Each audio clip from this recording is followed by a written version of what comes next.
主席，我發言係支持江玉歡議員提出嘅原議案同埋4位議員嘅修正案。中共20屆三中全會通過嘅中共中央關於進一步全面深化改革、推進中國式現代化嘅決定，為咗未來5年國家嘅重大改革作出咗全面嘅部署。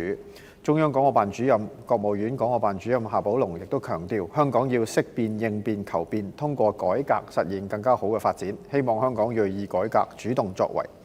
喺推動創科改革方面要實現更加好嘅發展，我認為香港必須要做好以下幾方面。首先，我哋要發揮金融同創科嘅聯動，推動高質量發展。推動高質量發展係國家深化經濟體制改革嘅主要任務。除咗科技行業，其他各行各業都應該要加強善用科技，透過升級轉型提升競爭力，從體制上解決發展嘅內在矛盾同埋短板。例如喺決定入邊提出要完善發展服務業體制機制，破除跨地區經營行政嘅壁壘，推進生產性服務業融合發展。教育方面決定就提出要推進育人方式、辦學模式、管理體制、保障機制嘅改革。而就業市場方面，決定就提出要完善就業公共服務體系，着力解決結構性就業嘅矛盾。所以要有效推進高質量發展，關鍵係呢幾方面各行各業亦都要一齊去推動改革。以金融服務業為例，作為香港其中一個重要嘅傳統支柱產業，喺數碼經濟新時代之下必須要用新思維嚟到尋求唔同嘅方法，要有新嘅突破。包括我哋喺金融產品啊、引資啊、人才、監管、市場等等，都要有創新嘅思維。決定提出鼓勵同埋規範發展天使投資、風險投資、私募股權投資，更好發揮政府投資基金作用，發展內心資本。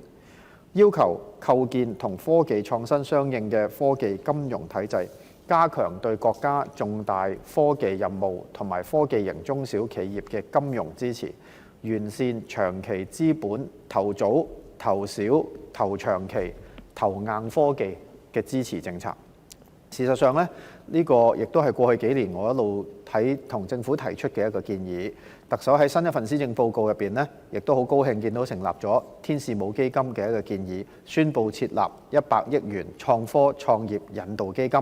加強引導市場資金投資，包括喺生命健康科技啦、人工智能等指定策略性新興同埋未來嘅產業。我相信成立呢個母基金唔單止有助帶動更加多資金流入香港，填補我哋創科資金嘅缺口，亦都可以吸引更加多基金經理啦同埋創業團隊嚟香港。所以希望我哋根據決定入邊所提出嘅指示更加多呢方面嘅創新嘅改革嚟帶動我哋科技嘅市場發展。另外我亦都建議政府同埋港交所考慮重啟上市規則第21章，等基金單位上市嘅重新啟動，咁樣可以提高基金公司嘅資金流動性，亦都有助吸引更加多基金公司落戶香港，同時亦都可以為庫房帶嚟更加多稅收。希望政府可以考慮。主席，而家香港現正逐步落實緊香港創新科技發展藍圖所定嘅發展方向同目標。土地、北部都會區同新田科技城嘅建設對我哋創科發展至為重要。第一，土地使用方面，我希望喺規劃嘅過程入邊可以改變思維，以用家嘅需求為主導，要吸引更加多嘅科技團隊同埋人才嚟香港。我哋一定要考慮喺北都要具備一啲吸引呢啲企業同人才創業啦同埋經商嘅需要，令到佢哋喺香港能夠成就一番事業。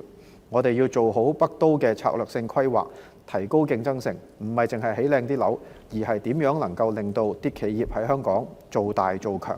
另外，我哋規劃上亦都要有大灣區思維，無論喺土地規劃啦同埋發展，仲係人才、數據、資金等跨境流動嘅政策方面，希望可以盡快出台，